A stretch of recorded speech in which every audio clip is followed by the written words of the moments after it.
प्रस्तावना लिहिणारे आणि समीक्षेच्या प्रांतामध्ये ज्यांचं महत्वाचं नाव आहे असे डॉक्टर वासुदेव मुलाटे सर आहेत, केळे सर आहेत, ऋषितुल्य व्यक्तिमत्व असलेले ऋषिकेश कांबळे सर आहेत, महाजन मॅडम आहेत आणि बाजूचे जे काही आमचे प्राध्यापक मित्र आहेत त्यांची सर्वांची नावं घ्यायला गेलो तर कमीत कमी अर्धा तास लागेल. म्हणून या सर्वांची माफी मागून आणि थोडा सभा संकेत बाजूला ठेवून मी माझं भाष्य सुरुवात करण्यासाठी पुढे जातोय. उपस्थित बंधू भगिनींनो,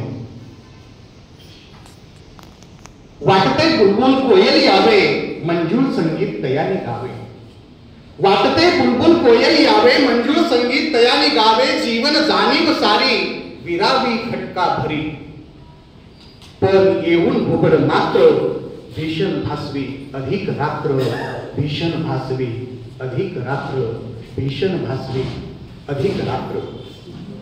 आमच्या जीवनामध्ये आनंदाच्या लहरी याव्यात, आनंदाचेच क्षण यावे. कोकिळेनं मधुर पूजन करावं असं आम्हाला वाटत असतं. दुःख आमच्या वाट्याला येऊ नये ही आमच्या मनाची भूमिका असते. अर्थातच हे जीवन जगत असताना सदैव आमच्यासाठी अनुकूल परिस्थिती असावी असं आमचं मन सदैव आम्हाला सांगत असतं. पण बऱ्याच वेळेला आम्ही सभोवतालच्या पर्यावरणामध्ये पाहतो त्यावेळी मात्र कोकिळेचं पूजन आम्ही अपेक्षित करत असताना कुसुमाग्रज आपल्या कवितेमध्ये म्हणतात त्याप्रमाणे येऊन घुबड मात्र भीषण भासवी अधिक रात्र.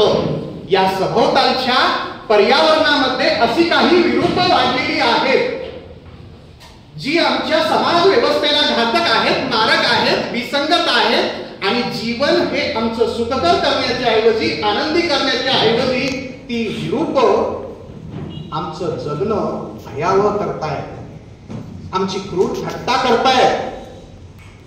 आणि मग एखादा संवेदनशील मनाचा कवी ह्या विरूपाकडे पाहतो, या परिस्थितीतल्या विरूप घुबडाकडे पाहतो, त्यावेळी त्या विरूपांना हाकलून लावण्यासाठी आपसूकपणेच त्यांच्या मुखातून स्वर बाहेर पडतो किंवा लेखणीतून शब्द बाहेर पडतात. आता युद्ध अटळ आहे, आता युद्ध अटळ आहे.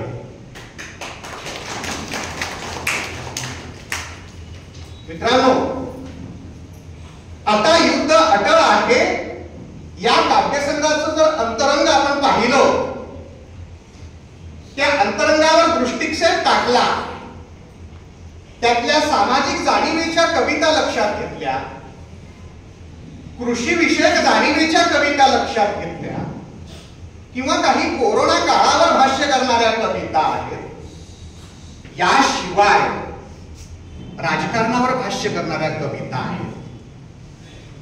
त्याचबरोबर इथे जी विसंगती वाढलेली आहे त्या विसंगतीवर भाष्य करणाऱ्या कविता आहेत आणि त्या कविता निश्चितच एक रसिक श्रोता म्हणून आपल्याला अंतर्मुख करायला लावतात. आम्हाला जगणं सुसह्य व्हावं असं वाटतं, परंतु जगणं सुसह्य केव्हा होईल? मी प्रस्तावनेमध्ये म्हटल्याप्रमाणे जर या समाज व्यवस्थेतली किंबहुना प्रत्येक क्षेत्रामधल्या व्यवस्थेमधली ही विरूप बाजूला झाली तरच आमचं जगणं सुसह्य होईल, अन्यथा असह्य होईल. या कवितेतील अंतरंगावर दृष्टिक्षेप टाकत असताना थोडंफार भाष्य करत करत मी पुढे जातोय, कारण विसंगती मांडल्याशिवाय या काव्यसंग्रहावर भाष्य करणं सोपं जाणार नाही. आपला भारत देश हा शेतीप्रधान देश आहे. किंबहुना आमच्या लहानपणी तर आम्ही असं म्हणत होतो की आमची अर्थव्यवस्था पूर्ण शेतीवर चालते. आजही मोठ्या प्रमाणात शेतीवरच चालते. परंतु शेती करणारा जो कास्तकार आहे त्याचं दुःख फार वेगळं आहे. शेती करणं हा थट्टेचा खेळ झालेला आहे. अगदी शेतकऱ्याची अवस्था कशी असते याचं वर्णन करत असताना सुप्रसिद्ध कवी विठ्ठल वाघ आपल्या कवितेमध्ये म्हणतात, आम्ही जलमलो मातीत किती होणार गा माती, आम्ही जलमलो मातीत किती होणार गा माती, खापराच्या दिव्यात कधी पेटणार गा वाती. फुलवल्या कापसाला चंद्र चोरू चोरू पाहे, तरी माय माऊलीची मांडी उघडीच राहे, तरी माय माऊलीची मांडी उघडीच राहे. इतक्या व्यथा आणि वेदना त्याच्या आयुष्यात असतात तरी बिचारा म्हणजे स्वतः चंदनाप्रमाणे झिजून घेतो स्वतःला. त्याचं मन पावसाळी असतं. इतरांच्या जीवनातले उन्हाळे कमी करण्यासाठी तो सदैव प्रयत्नशील असतो आणि आपलं काबाड कष्ट सातत्याने चालू ठेवतो. आमचे संजय आगाव नावाचे कवी परळीचे आहेत.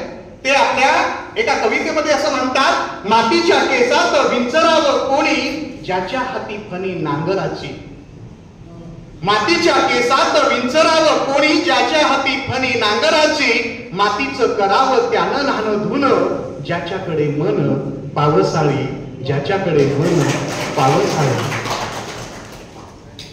म्हणजे आपल्या आयुष्याचे कितीही उन्हाळे झाले, पानगळ झाली, शिशिर आला, वैशाख वनवा पेटला, तरीही तो आपलं पावसाळी मन घेऊन इतरांचे ऋतू फुलविण्याचा प्रयत्न करतो.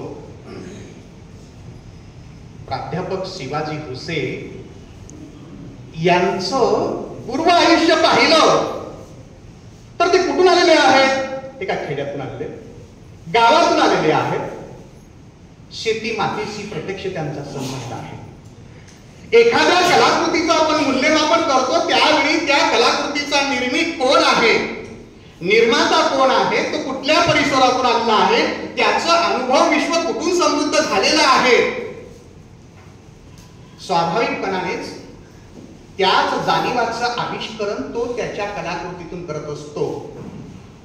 आम्ही जरी इमॅजिनेशन हा भाग साहित्याच्या निर्मितीमध्ये महत्वाचा मानत असलो, तो आवश्यक असला तरी त्या इमॅजिनेशन कोणत्याही स्वरूपाच्या करता येत नाही. कल्पनेचा स्वैरविहार करून चालणार नाही. जे अनुभव आलेले आहेत, ज्या अनुभव विश्वाची समृद्धता आपल्याकडे आहे, त्या अनुभवाची एकनिष्ठ राहून प्रामाणिकपणाने तो आपलं शब्दाविष्कारण करत असेल तर ती कलाकृती श्रेष्ठ कलाकृती ठरते, अक्षर कलाकृती ठरते. आणि प्राध्यापक शिवाजी भुसे यांचं अनुभव विश्व आम्ही तपासण्याचा प्रयत्न केला तर ते खेड्यातून आलेले आहेत, शेती मातीतून आलेले आहेत आणि त्यांची भूमिकाच काय. नेमकं सांगायचं म्हटलं तर आपण ज्या मातीत जन्मलो त्या मातीचं मोठं मोल आहे. आपण ज्या मातीत जन्मलो त्या मातीचं मोठं मोल आहे आणि मातीशिवाय जगणं माती मोल आहे.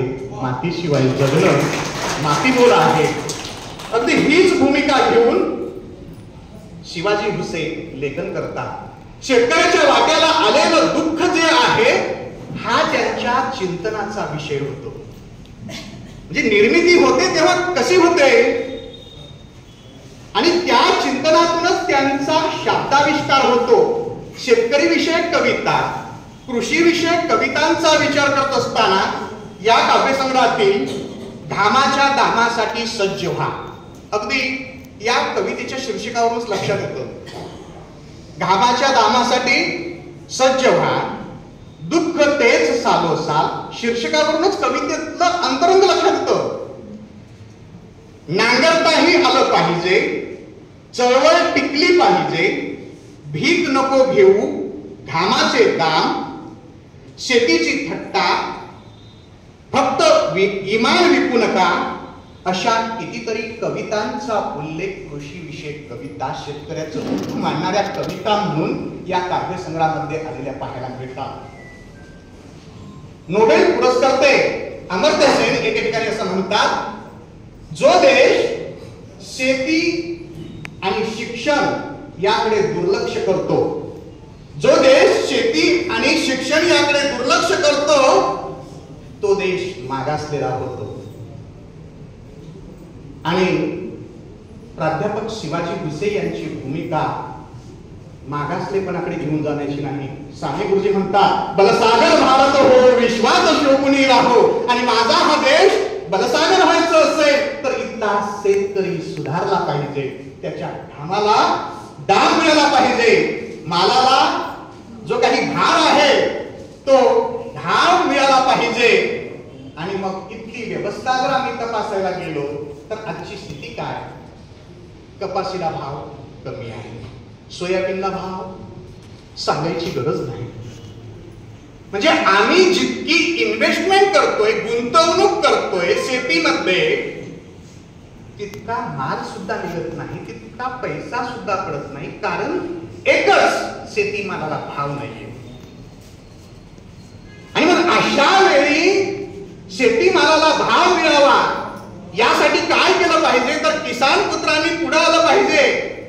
आणि ही जी व्यवस्था इथे निर्माण झाली, हे विरोध जे निर्माण झालंय, हे विरोध बाजूला सारण्यासाठी युद्धासाठी सज्ज झालं पाहिजे. म्हणून ते आपल्या एका कवितेमध्ये असं म्हणतात, म्हणून म्हणतो माझ्या किसान पुत्रांनो, म्हणून म्हणतो माझ्या किसान पुत्रांनो, हातात शेतकऱ्याचा आसूड घेऊन या व्यवस्थेविरुद्ध पेटून उठा आणि आपल्या मायबापाच्या घामाच्या दामासाठी सज्ज व्हा.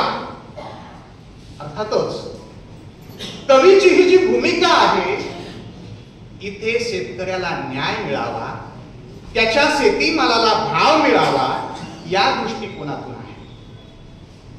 ठाले पाटील सर आहे तिथे नव्हे.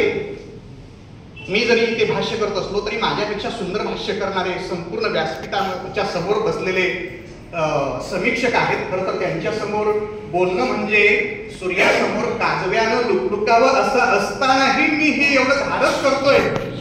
सरांनी मला ज्यावेळी निमंत्रण दिलं त्यावेळी माझ्यासमोर प्रश्न पडला, ठाले पाटील सरांसारखे ऋषितुल्य व्यक्तिमत्व इथं आहेत, मुलाटे सरांसारखे व्यक्तिमत्व इथं आहेत, थमू शिंदे सरांसारख्या कवींनी या कविता संग्रहाची पाठराखण केली आहे आणि मी यावर काय भाष्य करावं, निमंत्रण स्वीकारावं की नाही, हा क्षणभर मला पडलेला प्रश्न.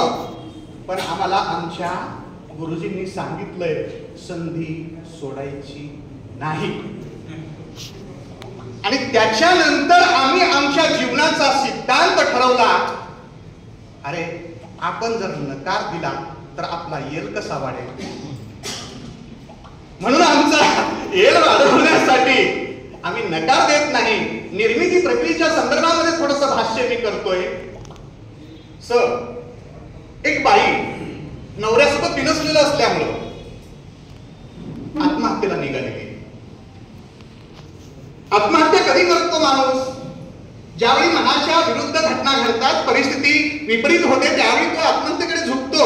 आणि एक बाई आत्महत्या करायला निघालेली आहे. खरं तर आत्महत्या करायला निघालेल्या बाईनं दुसऱ्याला काही सांगण्याची गरज नाही, तिनं आत्महत्या मी बोलणार. पण जाता जाता उगीच रस्त्यात बिरुटे सर भेटले. बिरुटे सर, मी आत्महत्या करायला निघाले बरं का. थोडं पुढे गेल्यानंतर पाटील सर भेटले. त्या चौकात थांबून ती पाटील सरांना म्हणते, पाटील सर मी आत्महत्या करायला निघाले बरं का. त्यानंतर पवार सर भेटतात आणि पवार सरांना ती सांगते, पवार सर मी आत्महत्या करायला निघाले. आता खरं तर आत्महत्या करायला निघालेल्या बाईनं आत्महत्या करायला निघाले हे सांगण्याची गरज आहे का? पण तिला ते दुःख कुठंतरी सांगावंसं वाटतंय मरण्यापूर्वी. आणि हे सांगावं वाटणंच साहित्यामध्ये निर्मिती करतं.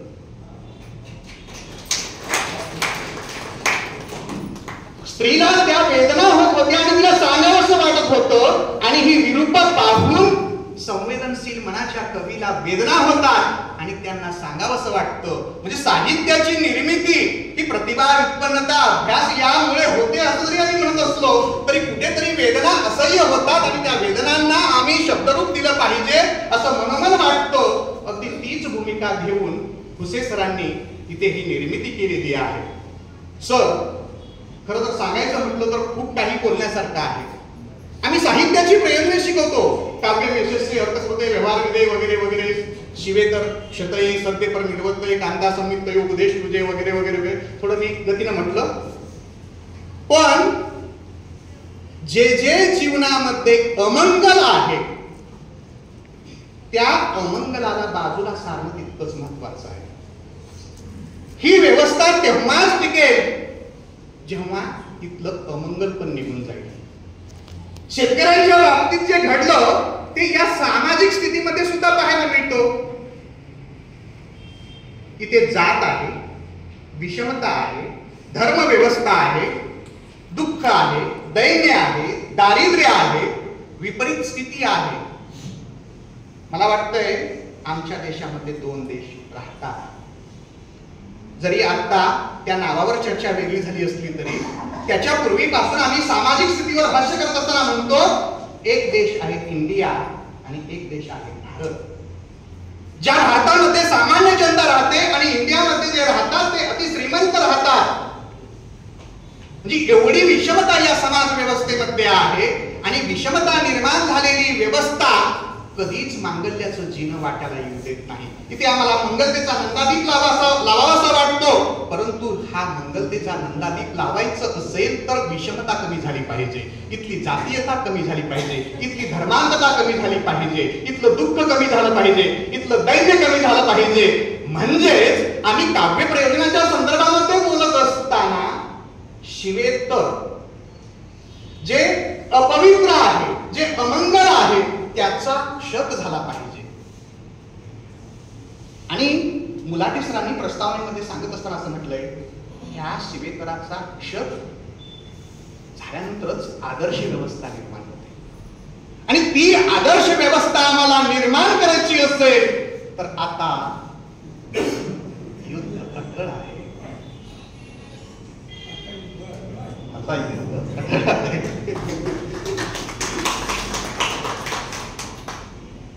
अगदी राजकारणावर भाष्य करत असताना सुद्धा त्यांची लेखणी युद्धाची भूमिका बोलते. आज आम्ही पाहतो राजकारणामध्ये काय स्थिती आहे. आज एका पक्षातला व्यक्ती उद्या सकाळी कुठे असेल ते सांगता येत नाही. प्रश्न पडतो कार्यकर्त्यांना आम्ही कुणाचा झेंडा हातात घ्यावा. मला वाटतंय कार्यकर्त्यांनी सुद्धा आता वेगवेगळ्या चौकात वेगवेगळे रुमाल घातले पाहिजेत. तिथून येत असताना आचारसंहितेचा काळ असल्यामुळे मी बोलणार नाही, नाहीतर आणखी खूप काही बोलत असतं. पण आज ही स्थिती निर्माण झालेली आहे, कोणते झेंडे हातात घ्यावेत. राजकारणी लोक ह्या कार्यकर्त्यांचा वापर फक्त करतात. अतिशय वेगळा शब्द कवितेमध्ये प्राध्यापक शिवाजी हुसेनने वापरलाय. त्यावेळी मला नामदेव भसाळ सरांची आठवण झाल्याशिवाय राहत नाही. कोणता वापरला असेल मला माहिती आहे, कारण राजकारणी लोक सामान्य कार्यकर्त्यांचा वापर करतात आणि फेकून देतात. मला वाटतंय तो ध्वन्यार्थ तुम्हाला समजतो, म्हणजे मी सांगण्याची गरज नाही. इतकी वाईट स्थिती राजकारण्यांनी आमच्यावर आणलेली आहे. म्हणजे राजकारणी आमचा केवळ वापर करतात. आणि याच्यावर भाष्य करत असताना शिवाजी भुसे आपल्या कवितेतून काय म्हणतात, निवडणुका संपल्या की दळणातून खडे बाजूला काढून टाकावेत, त्याप्रमाणे अलगदपणे तसे ते सावरतात यांना बाजूला, तरीही त्यांना सोयर सुतक नाही. असं कुठवर चालायचं. आम्ही सतरंज्या कधीपर्यंत उचलायच्या, मलिदा मात्र त्यांनी खायचा. आजवर झालं ते झालं, आता तुम्हाला पेटावंच लागेल. आता तुम्हाला पेटावंच लागेल. तुमच्या अस्तित्व व अस्मितेचा अग्निकुंड होईल. अर्थातच इथे सुद्धा लढाईची भाषा आहे. म्हणजे ते भाष्य राजकारणावरचं असेल, समाजकारणावरचं असेल, कृषी क्षेत्रावरचं असेल, कुठल्याही क्षेत्रामध्ये ते फिरून येत असताना अंतिमतः या कवितेची जातकुळी ही युद्धाची भाषा बोलणारी आहे. पण केवळ हे युद्ध विनाशासाठी नाही. आम्ही बऱ्याच वेळेला असं म्हणतो युद्ध म्हटलं की विनाश असतो. कारण आम्ही पाहिलंय 6 ऑगस्ट 1945, 9 ऑगस्ट 1945 मध्ये हिरोशिमा आणि नागासाकी सारख्या शहरावर अणुस्फोट झाले आणि तिथे माणसं बेचिराग मारली गेली. आणि त्या स्थितीचं वर्णन करत असताना मर्डेकरांनी मी एक मुंगी, ती एक मुंगी, ही एक मुंगी म्हटलेली आहे, कारण तिथे प्रचंड विनाश झाला होता. प्रचंड संहार झाला होता. पण इथे युद्ध हे त्या संहारासाठी नाहीये, तर परिवर्तनासाठी.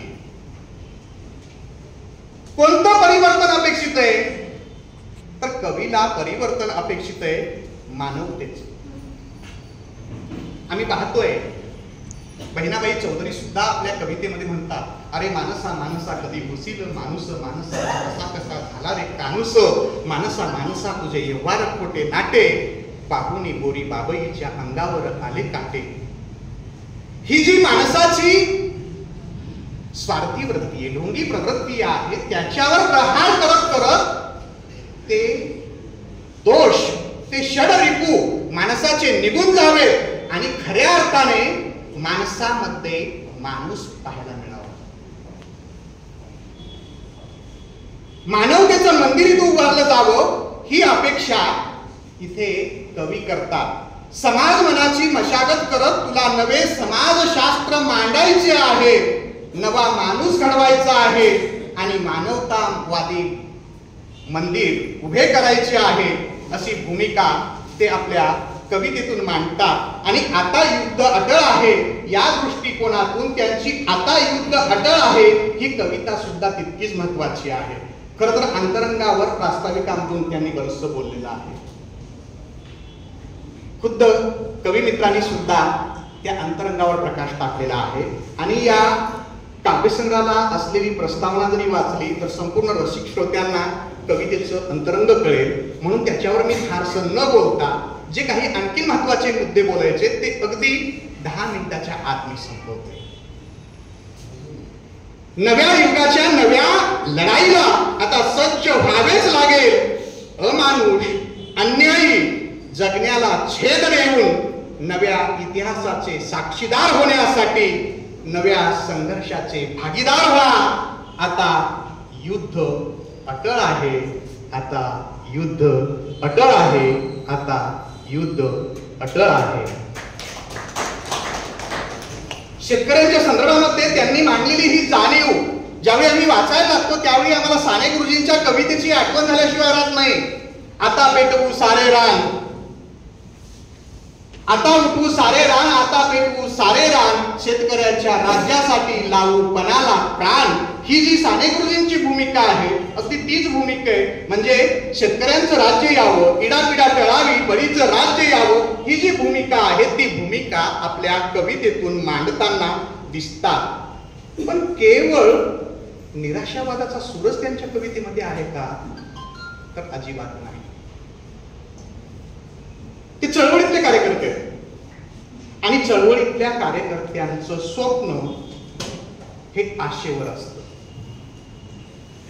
आणि जो मनाचा स्थायी भाव आहे तोच स्थायी भाव त्यांच्या कलाकृतीमधून सुद्धा अभिव्यक्त होत असतो. आशावादी जाणीवा त्यांच्याही कवितेतून पाहायला मिळतात. आणि अशी आशावादी जाणीव मांडत असताना ते सहज म्हणून जातात, कधीतरी आमच्या घामाची नि कामाची दखल घेतली जाईलच, कधीतरी आमच्या घामाची नि कामाची दखल घेतली जाईलच. नाही असे नाही, सगळे उन्हाळे पावसाळे थोडेच कोरडे जात असतात.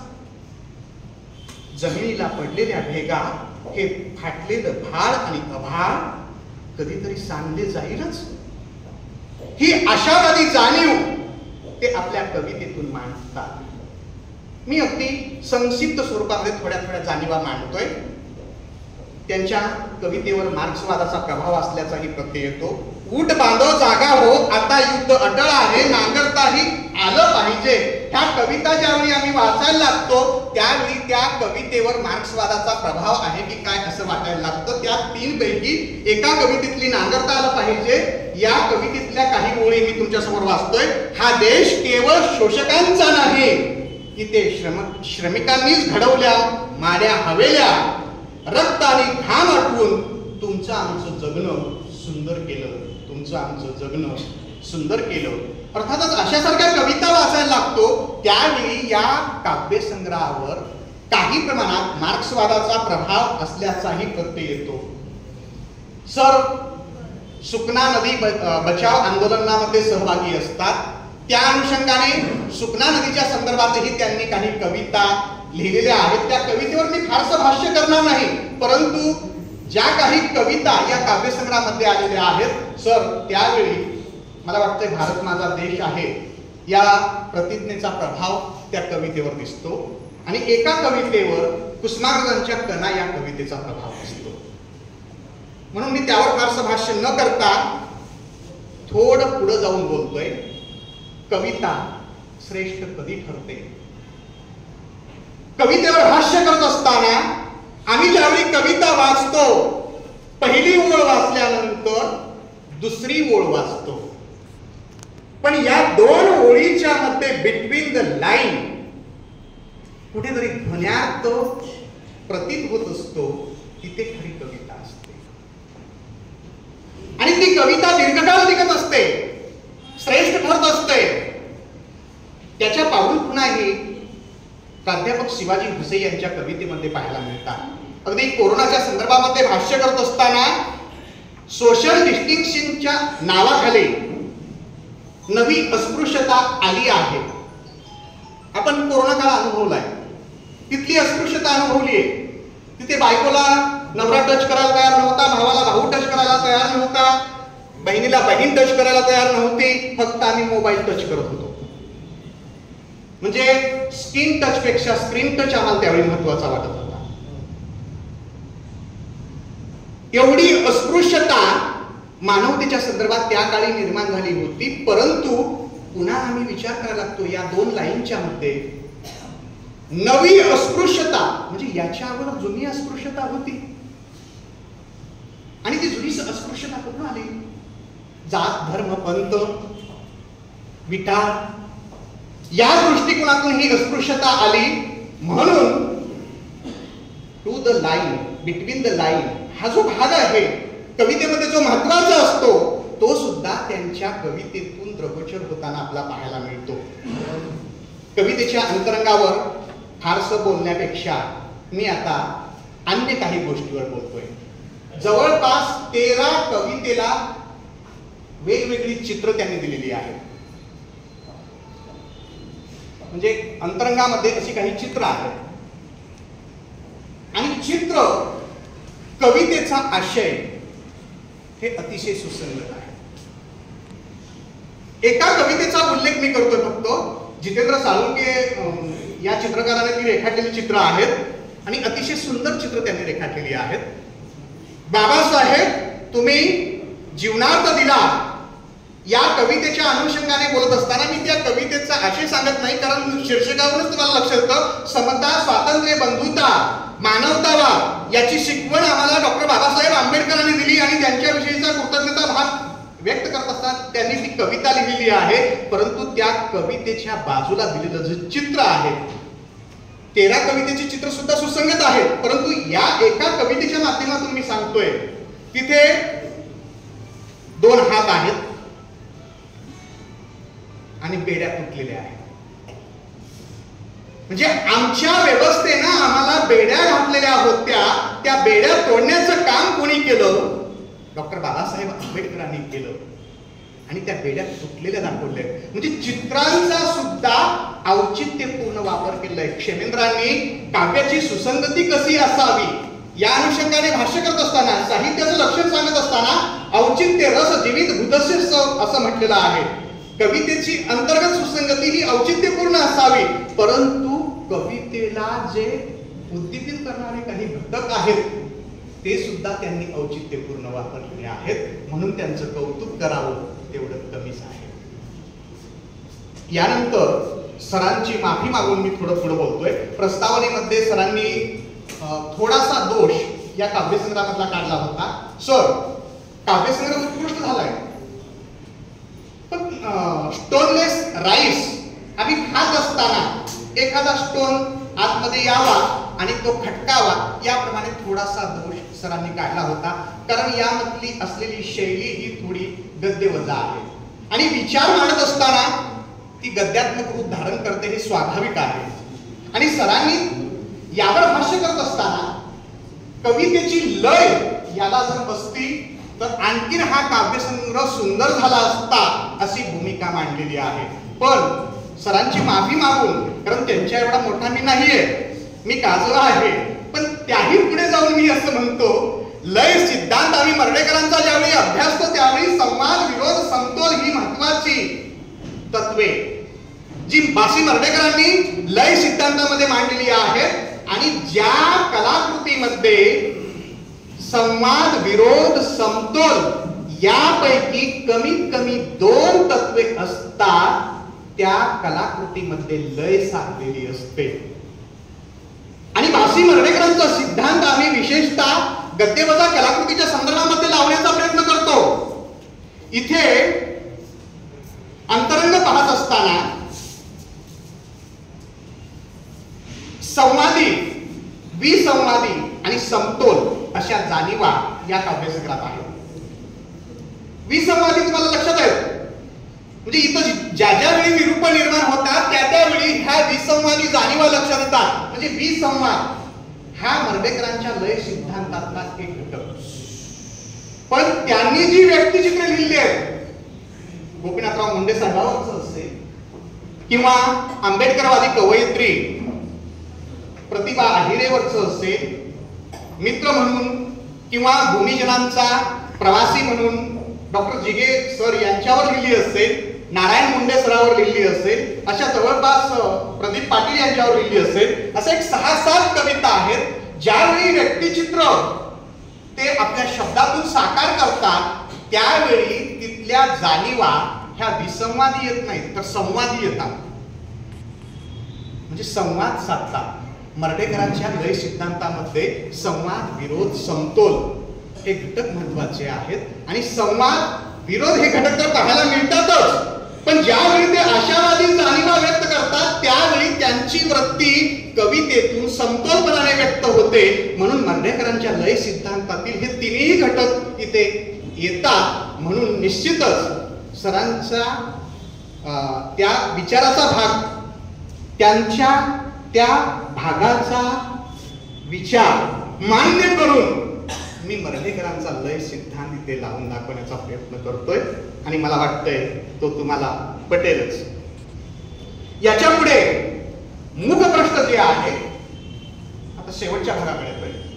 मुखप्रश्न, या मुखप्रश्नावर वेगवेगळे रंग आहेत आणि तो रंग कुठल्या तरी माणसाच्या संदर्भाने काढलेला आहे. आपल्याला अर्धवट माणूस दिसतो आणि इकडे झाड आहे ते झुकलेलं आहे, पांगळ होते, हातात भाला आहे, त्या भाल्यावर विद्रूप असा एक माणसाचा चेहरा आहे, भेसूर असा चेहरा आहे. मुखप्रश्न आणि कवितेचं अंतरंग हे सुद्धा अतिशय महत्वाचं असतं. कारण मुखप्रश्न कवितेच्या अंतरंगाचं सहसूचन करत असतं, ध्वनित करत असतो. मित्रांनो, मला माहिती आहे भाला हे कशाचं प्रतीक आहे? क्रांतीसाठी सज्ज होण्याचं प्रतीक आहे. केव्हा? जेव्हा माणसाचं जगणं भेसूर झालेलं आहे. आणि त्याच्या पुढे जाऊन सांगायचं म्हटलं तर हा जो माणूस आहे आणि हे जे झाड आहे झुकलंय ते कुठल्या तरी वादळाने झुकलंय. प्रचंड वारा आलेला आहे, त्या वाऱ्याचा आवेग एवढा मोठा आहे की हे माणसाचं झाड झुकलेलं आहे आणि स्नेहाची असलेली पानगळ होते आहे. स्नेहाची असलेली पानगळ होते आहे. ती स्नेहाची पानगळ पुन्हा निर्माण व्हावी यासाठीच या माणसाने, म्हणजे स्नेहाची पानगळ होऊ नये, पुन्हा ती निष्फळ झालेली झाडं पानाने बहरावी ही भूमिका घेऊन, भाला घेऊन हे माणूस तिथे उभा आहे. त्याचबरोबर रंग संवेदना सुद्धा तेवढ्याच महत्वाच्या आहेत. यामध्ये लाल रंग जो आहे तो आक्रमकतेचं प्रतीक आहे, क्रांतीचं प्रतीक आहे आणि इथे बदल घडवण्यासाठी तो वापरलेला रंग आहे. दुसरा रंग आहे निळा. निळा हा आकाशाचा रंग आहे, महासागराचा रंग आहे आणि शांतता, स्थिरता व शहाणपण याचं प्रतीक आहे. म्हणजे इथली विरूप बाजूला सारून इथे शांतता निर्माण व्हावी, हे शहाणपण माणसाला यावं यासाठी निळ्या रंगाचा वापर केला. आणि पिवळा रंग सुद्धा आहे.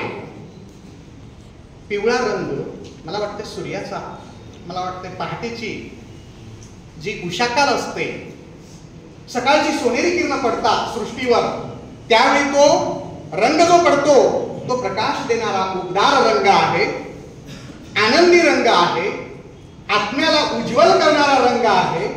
आणि असा आत्मा या माणसाचा उज्ज्वल व्हावा म्हणून हे वापरलेलं रंग आहे मला असं वाटतं. शिवाय शीर्षक मात्र पांढऱ्या अक्षरात येतं. एकीकडे आता युद्ध अटळ आहे, लाल क्रांतीची भाषा बोलणारा रंग, आणि शीर्षक मात्र पांढरा.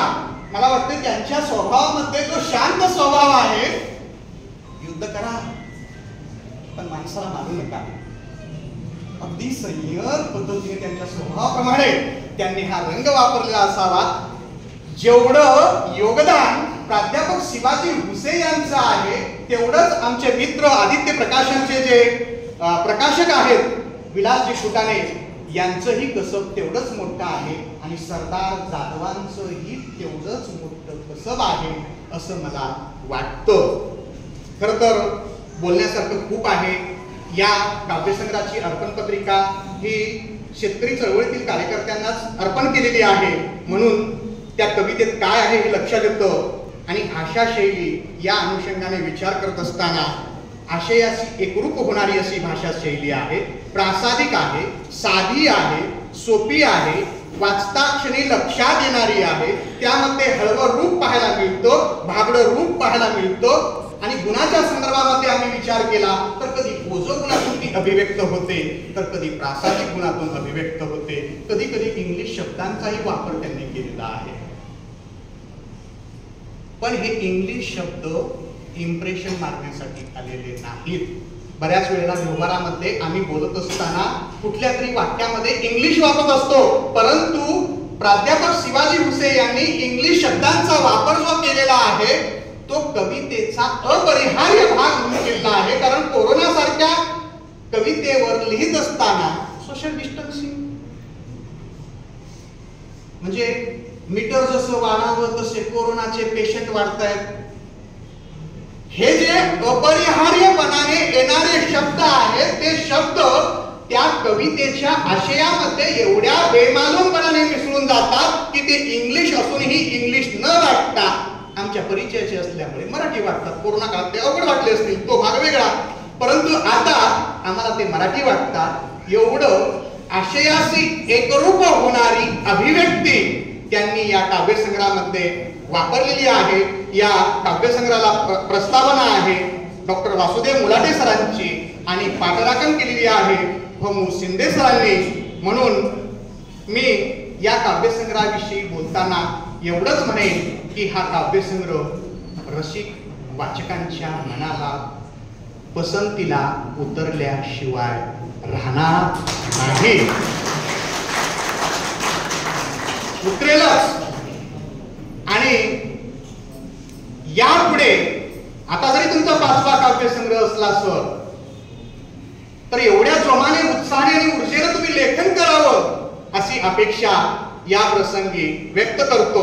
आणि मला आपण इथे बोलावलं, माझा मान सन्मान केला आणि एवढ्या जाणकार माणसाच्या समोर मला काजव्याप्रमाणे लुकलुकण्याची संधी दिली त्याबद्दल संयोजकाचे मी आभार मानतो. आणि जाता जाता शेवटी ममा देशपांडेंच्या त्या ओळी गुणगुणतो. सारे काही देता यावे श्रेय राहू नये हाती, सारे काही देता यावे श्रेय राहू नये हाती, भक्ती भावाने कपाळी लाविता यावी माती, भक्ती भावाने कपाळी लाविता यावी माती.